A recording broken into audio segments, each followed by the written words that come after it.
Praise to the lord. ఈరోజు దేవుడు మనకిచ్చినటువంటి వాగ్దానం ఏంటంటే యెషయా గ్రంథము 58వ అధ్యాయము 8వ వచనం. నీ నీతి నీ ముందర నడుచును. ఆమేన్. మనము ఎంత నీతిగా బ్రతికామో ఆ నీతి అంట మన ముందుగా నడుస్తుంది. మన ముందుగా మన దేవుడు మన కోసం నడుస్తూ ఉంటాడు. అట్లాగే మన నీతి కూడా మన ముందుగా నడుస్తుందంట. అంటే మనం నీతిగా బ్రతికిన దాన్ని బట్టి, మనము నీతిగా ఉండిన దాన్ని బట్టి మన నీతి మన ముందు మన దేవునితో పాటుగా నడుస్తూ ఉంటుంది.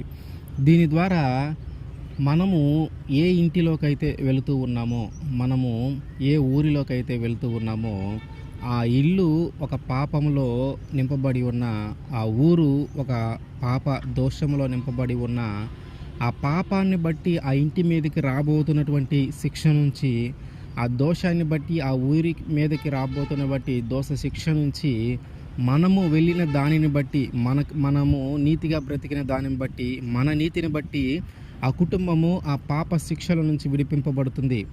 మన వలన, మన నీతి వలన ఆ ఊరు కూడా ఆ దోష శిక్షలో పడిపోకుండా మన నీతి వలన దాని నుంచి దేవుడు తప్పిస్తాడు.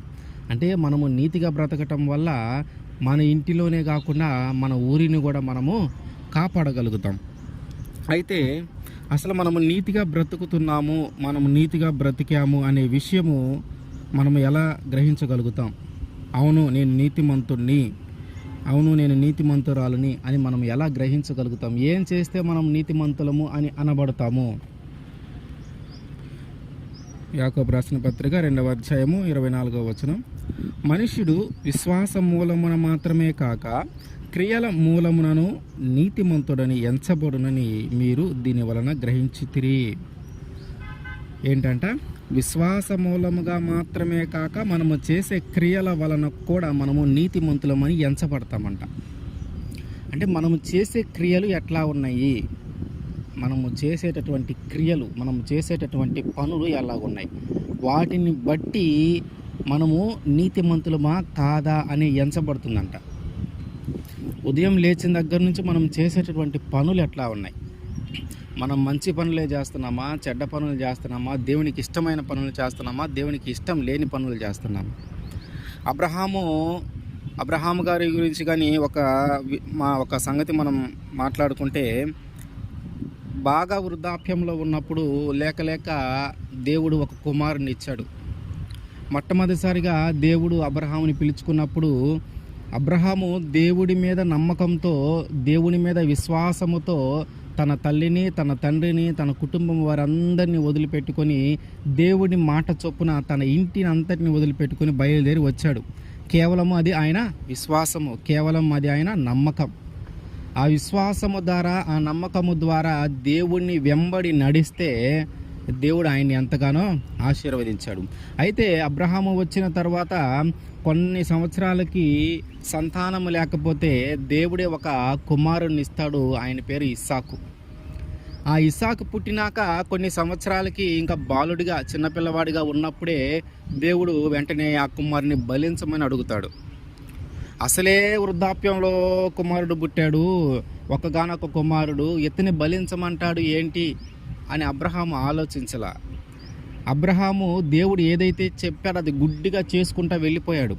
కుమారుడు తీసుకున్నాడు, కొండకి వెళ్ళాడు, కట్టెలు తీసుకున్నాడు. ఇక ఆ కట్టెల మీద ఆ కుమారుని పడుకోబెట్టి ఖండించబోతూ ఉన్న సమయంలో దేవుడు మళ్ళీ మాట్లాడాడు. నువ్వు ఎంత నీతిమంతుడవో నేను చూస్తూ ఉన్నాను. నీ కుమారుని లేక పుట్టిన కుమారుని నువ్వు బలించమన్నా కూడా వెనకంగా వేయకుండా, నా మీద సొనగకుండా, ఏంటి నువ్వే ఇచ్చావు మళ్ళీ నువ్వే తీసుకుంటున్నావు అని అనకుండా, ఎంత నీతిగా, యథార్థంగా, నిజాయితీగా నువ్వు నా విషయంలో ఉన్నావో దీనిని బట్టి నాకు అర్థమవుతుంది. అబ్రహాము గారు దేవుడు ఏదైతే చెప్పాడో అది గుడ్డిగా చేసుకుంటూ వెళ్ళిపోయాడు, కానీ ఆయన మీద సొనగల. బాధ కలుగుతుంది. కుమారుణ్ణి చంపాలంటే పుట్టిన కుమారులకు కానీ కుమార్తెలకు కానీ ఏదైనా చిన్న దెబ్బ తగిలితేనే మనము ఓర్చుకోవటానికి మన వల్ల కాదు. ఆ దెబ్బ తగిలిన పిల్లల కంటే కూడా మనం ఎక్కువగా బాధపడుతూ ఉంటాం. పిల్లలంటే తల్లిదండ్రులకు అంత ప్రేమ ఉంటుంది. అయితే ఇక్కడ ఏమంటున్నాడు దేవుడు, అసలు ఆ ఇస్సాకుని నీ చేతులతో నువ్వే చంపేయి, తండ్రి పిల్లలకి ఏదన్నా అయితే చూడటమే అంతంత మాత్రంగా ఉంటే అసలు దేవుడు ఏమంటున్నాడు, ఆయన చేతులతోనే చంపేయాలంట, ఆయన చేతులతోనే బలివ్వమంటున్నాడు. మరి ఆ బాధ ఎంత వర్ణనాతీరంగా ఉంటుంది. కొన్న తండ్రే చిన్నగా మాట్లాడుతూ అప్పుడప్పుడు ముద్దుగా మాట్లాడుతూ ఉన్నటువంటి తన కుమారుణ్ణి చంపాలంటే ఆ బాధ ఎంత వర్ణనాతీరంగా ఉంటుంది. మరి అట్లాంటి బాధను కూడా ఆయన భరించి దేవుడి మీద సొనగకుండా, దేవుడి మీద వ్యతిరేకంగా మాట్లాడకుండా, నువ్వే ఇచ్చావు, నువ్వే తీసుకుంటానంటావేంటి అని ఆ మాట అనకుండా దేవుడు ఏదైతే చెప్పాడో అది గుడ్డిగా చేసుకుంటూ వెళ్ళిపోయాడు. అది అతని నీతి. అతను చేసిన క్రియ, అతను చేసినటువంటి పని దేవుని దృష్టిలో నీతిగా ఎంచబడింది. అతను చేసినటువంటి ఆ క్రియ, అతను చేసినటువంటి ఆ పని దేవుని దృష్టిలో ఎంతో నీతిగా ఎంచబడింది. మరి మనము దేవునికి దృష్టిలో అంత నీతిగా ఎంచబడుతూ ఉన్నామా? ఇదిగో నువ్వు ఈ పని చెయ్యి అంటే మనం ఆ పని చేస్తున్నామా? ఇదిగో నువ్వు ఇలా బ్రతుకు అంటే మనం అలా బ్రతుకుతా ఉన్నామా? నువ్వు ఈ మార్గంలో వెళ్ళంటే మనం అలా వెళ్ళగలుగుతున్నామా? నీ తల్లిదండ్రుల మాట విను అంటే మనం వినగలుగుతూ ఉన్నామా? విగ్రహారాధన చేయొద్దంటే మనం చేయకుండా ఉంటున్నామా? సోది చెప్పించుకోవద్దంటే మనం సోది చెప్పించుకోకుండా మనం ఆలోచన చేయాలా? ఎందుకంటే మనము నీతిమంతులము అని ఎంచబడేది ఎలాగంటే, ఒకటి మన విశ్వాసము, రెండు మనము చేసే క్రియలు, మనము చేసేటటువంటి పనులు. మనం ఏదైతే పనులు చేస్తూ ఉన్నామో వాటన్నిటిని బట్టి మనము నీతిమంతులమా కాదా అనేది ఎంచబడుతుంది. కాబట్టి మనము ఎలా నడుచుకుంటూ ఉన్నాం, మనకి ఆయన మీద ఎంత విశ్వాసం ఉంది, మనము ఆయన ఎంతగా నమ్ముతూ ఉన్నాము, ఆయన చెప్పిన పనులని మనము చేయగలుగుతున్నామా, లేదా ఏదైనా వంకలు చెప్తా ఉన్నామా ఆయన పని చేయకుండా అనేది మనం ఆలోచించాలా. 1 యోహాను 3:10 దీనిని బట్టి దేవుని పిల్లలెవరో అపవాది పిల్లలెవరో తేటబడును. నీతిని జరిగించని ప్రతివాడును, తన సహోదరుని ప్రేమింపని ప్రతివాడును దేవుని సంబంధులు కారు. దేవుని సంబంధులు ఎట్లా ఉంటారంట? నీతిగాను, తన సహోదరులతో ప్రేమగాను. నీతిగాను తన సహోదరులతో ప్రేమగాను ఎవరైతే ఉంటారో వారు దేవుని సంబంధులు. అంటే నీతిమంతులందరూ కూడా దేవుని సంబంధులే. కానీ దేవుని సంబంధులందరూ నీతిమంతులుగా ఉంటున్నారా? నీతిమంతులందరూ దేవుని సంబంధులే.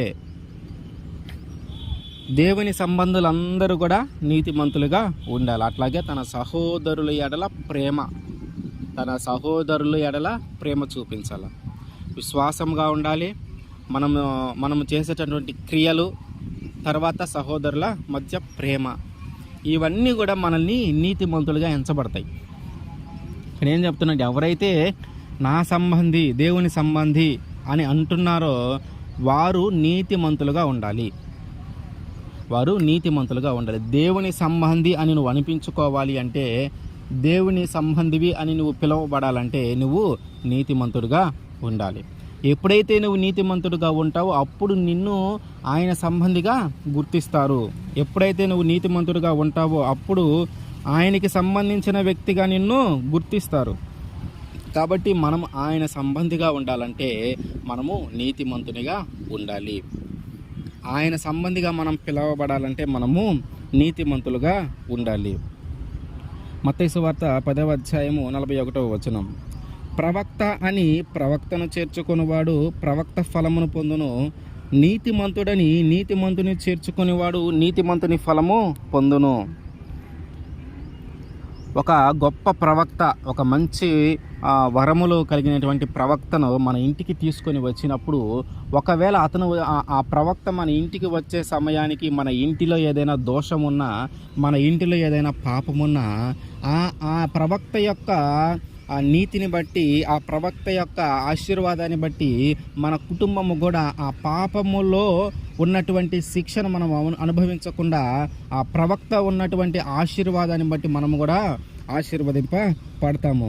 అట్లాగే ఎవరైతే నీతిమంతుడని ఎంచబడి ఉన్నాడో, ఎవరైతే నీతిమంతుడని తీర్పు తీర్చబడి ఉన్నాడో అటువంటి నీతిమంతుని కానీ మన ఇంటికి మనము చేర్చుకున్నట్లయితే, అటువంటి నీతిమంతుని కానీ మన ఇంటిలోకి మనము ఆహ్వానించినట్లయితే, ఆ నీతిమంతుని యొక్క నీతిని బట్టి మన కుటుంబము, మన ఊరు బాగుపడుతుంది. మన కుటుంబము లేదా మన ఊరు చేసినటువంటి దోషములో మన కుటుంబము పోకుండా ఆ దోష శిక్షలో మన కుటుంబం పడకుండా ఆ నీతిమంతుని యొక్క నీతి మనము చేర్చుకున్నటువంటి ఆ వ్యక్తి యొక్క నీతిని బట్టి మనము తప్పించబడతాము. మన ఊరి దోష శిక్షలో, మన ఊరి ఆ పాపము చేసినటువంటి శిక్షలో మనం పడిపోకుండా ఆ నీతి మంతుని బట్టి మన ఊరిని కూడా దేవుడు కాపాడుతాడు. ఆ నీతి మంతుని బట్టి మన కుటుంబాన్ని కూడా దేవుడు కాపాడుతాడు. మనం బాగా ఆలోచిస్తూ ఉంటే ఒక్కొక్కసారి కొన్ని ఊర్ల మీదకి ఎలాంటి ప్రమాదము రాకుండా ఉంటుంది. పక్కన ఊరుల్లో కానీ ఇంకా మిగతా ఊర్లో కానీ జ్వరాలని అదని ఇదని జరుగుతూ ఉన్నా కూడా కొన్ని ఊర్లు చాలా క్షేమంగా ఉంటాయి. ఎందుకు అంత క్షేమంగా ఉంటాయి అంటే ఆ ఊరిలో నీతిమంతులు ఎక్కువ మంది ఉండాలి. అందుకని ఆ ఊరు క్షేమంగా ఉంటూ ఉంది. ఆ ఊరిలో ఉన్న ప్రజలందరూ విగ్రహారాధన చేసినా, ఆ ఊరిలో ఉన్న ప్రజలందరూ పాపంలో పడిపోతూ ఉన్నా, వాళ్ళ ఇష్టానుసారంగా జీవిస్తూ ఉన్నా, అక్కడ ఉన్నటువంటి నీతిమంతులను బట్టి ఆ ఊరు ఇంకా ఆ దోష శిక్షలో పడిపోకుండా కాపాడబడతా ఉంది. ఆదికాండము 18వ అధ్యాయము 26వ వచనం, యెహోవా సొదొమ పట్టణములో 50 మంది నీతిమంతులు నాకు కనబడిన ఎడల వారిని బట్టి ఆ స్థలమంతటిని కాయుదునెను. దేవుడు సొదొమ గొమొర్రా పట్టణములను నాశనం చేయాలి అని అనుకున్నప్పుడు అబ్రహాము దేవుడి దగ్గర మాట్లాడుతూ ఉంటాడు, అయ్యా అక్కడ ఒక 50 మంది అయినా నీతిమంతులు ఉంటారు కదా, మరి నువ్వు నీతిమంతుల్ని కాపాడుతాను అంటున్నావు కదా, మరి ఆ గొప్ప పట్టణములలో నీతిమంతులు ఉండే ఉంటారు కదా, మరి వాళ్ళని కూడా నువ్వు నశింపజేయబోతూ ఉన్నావు కదా, మరి నువ్వే కదా చెప్పింది నీతిమంతులు నేను కాపాడుతాను అని, మరి ఏంటయ్యా వాళ్ళు ఉన్నారు కదా, వాళ్ళని కాపాడాలి కదా, మరి వాళ్ళని బట్టైనా ఆ ఊరిని నాశనం చేయకుండా ఉండు అంటే దేవుడు ఏమంటాడంటే, సరే అక్కడ కానీ 50 మంది నీతిమంతులు, నువ్వు ఏదైతే 50 మంది నీతిమంతులు ఉంటే కాపాడమని పట్టణాన్ని అడుగుతున్నావో, ఇదిగో అక్కడ కానీ 50 మంది నీతిమంతులు ఉంటే నేను ఆ పట్టణాన్ని కాపాడుతాను. అట్లా చిన్న చిన్నగా అబ్రహాము గారు దేవుడితో మాట్లాడుతూ ఉండగా 10 మంది దాకా తీసుకొస్తాడు. అంటే చివరికి ఏమంటాడంటే 10 మంది నీతిమంతులు ఉన్నా కూడా ఆ పట్టణాన్ని కాపాడుతాను అని దేవుడు చెప్తాడు. అందుకనే మనము ఎవరైనా నీతిమంతుని మన ఇంటికి చేర్చుకున్నప్పుడు, ఒక ప్రవక్తని మన ఇంటికి చేర్చుకున్నప్పుడు, ఆ నీతిమంతుడు మన ఇంటికి రావటాన్ని బట్టి, ఆ ప్రవక్త మన ఇంటికి రావటాన్ని బట్టి, అతని నీతిని బట్టి మన కుటుంబం ఏదైనా పాపము చేసి ఉన్నా, మన కుటుంబం ఏదైనా దోషంలో ఉన్నా, ఆ కుటుంబంలో ఉన్నటువంటి పాపాన్ని బట్టి కానీ దోషాన్ని బట్టి కానీ దాని మీదకి మనకు రాబోతున్న శిక్షను ఆ నీతిమంతుడు, ఆ ప్రవక్త దాని నుంచి తొలగిస్తాడు. ఆయనకున్నటువంటి నీతి, ఆ ప్రవక్తకున్నటువంటి ఆశీర్వాదము మన కుటుంబం మీదకు వచ్చి, ఆయన ఆ నీతిమంతుని యొక్క నీతి మన కుటుంబం మీదకి వచ్చి మనకి ఆ పాప శిక్ష, ఆ దోష శిక్ష మన మీదకి రాకుండా దేవుడు కాపాడుతాడు. అట్లాగే మన ఊరిలో కూడా అంతే. ఆ వ్యక్తి కానీ మన ఊరిలో జీవించి ఉంటే, ఆ వ్యక్తి కానీ మన ఊరిలో నివాసం ఉండి ఉంటే, ఖచ్చితంగా అతని నీతిని బట్టి, ఖచ్చితంగా ఆ ప్రవక్త యొక్క ఆశీర్వాదాన్ని బట్టి, ఖచ్చితంగా మన కుటుంబము కానీ, మన చుట్టుపక్కల వాళ్ళు కానీ, మన గ్రామం కానీ ఆ యొక్క నీతిని బట్టి రక్షింపబడుతూ ఉంటుంది. దేవుడు అదే చెప్తాను, 10 మంది నీతిమంతులు నాకు కనపడినా కూడా నేను నా కుటుంబాన్ని, ఆ ఊరిని నేను నాశనము చెయ్యను. మరి మన ఊర్లో ఎంతమంది నీతిమంతులు ఉన్నారు? ఎంతమంది నీతిమంతులు ఉన్నారో మనకు తెలియదు, కానీ మనమే ఒక నీతిమంతుడిగా ఉండటానికి మనము ప్రయత్నం చేయాలి.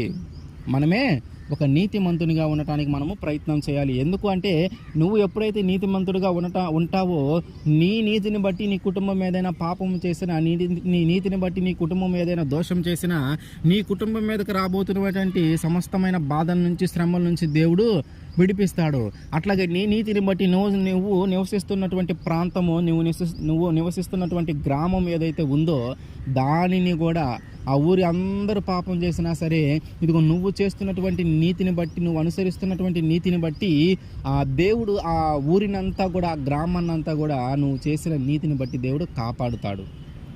అందుకనే దేవుడు అంటున్నాడు, నువ్వు ఏదైతే నీతిగా బ్రతుకుతూ ఉన్నావో అది నీ ముందు నడుస్తూ ఉంటుంది. నువ్వు ఎప్పుడైతే నీతిగా బ్రతుకుతూ ఉన్నావో ఆ నీతి నీ ముందర నడుస్తూ ఉంటుంది. అది దేవుడు మన ముందు నడుస్తాడు. అట్లాగే మనతో పాటు, దేవునితో పాటు మన యొక్క నీతి కూడా మన ముందు నడుస్తూ ఉంటుంది. మనం ఎప్పుడైతే నీతిగా బ్రతుకుతామో, మనం నీతిగా బ్రతకాలంటే ఏం చేయాలా? విశ్వాసం ఉండాలా. మనం చేసే క్రియలన్నీ కూడా దేవునికి ఇష్టమైనవి గాను, దేవునికి అనుకూలమైనవి గాను, దేవుని చిత్తానుసారంగాను మనం ప్రతి క్రియ జరిగించుకుంటూ పోవాలా. మన సహోదరుల ఎడల ప్రేమ కలిగి ఉండాలి. ఇవన్నీ మనం చేసుకుంటా పోతే మనం నీతిమంతులుగా ఎంచబడతాము. ఎప్పుడైతే మనం నీతిమంతులుగా ఎంచబడతామో అప్పుడు మన కుటుంబం మీద ఉన్నటువంటి దోష శిక్ష నుంచి మనం విడిపింపబడతాము. మన గ్రామం మీద ఉన్నటువంటి ఆ దోష శిక్ష నుంచి మనము విడిపింపబడేలాగా మన దేవుడు మన ద్వారా కార్యము చేస్తాడు. కాబట్టి మన ఊర్లో ఎంతమంది నీతిమంతులు ఉన్నారనే దానికంటే కూడా మనము నీతిగా ఉంటున్నామా లేదా, మనం యథార్థంగా ఉంటున్నామా లేదా, మనము చేసేటటువంటి క్రియలు నీతిగా ఉంటున్నాయా లేవా, మనం చేసేటటువంటి పనులు మన దేవునికి ఇష్టమైన పనులు చేస్తున్నామా లేదా, ఆయన చిత్తానుసారంగా మనము జీవిస్తున్నామా లేదా అనేది మనము ఆలోచన చేయాలి.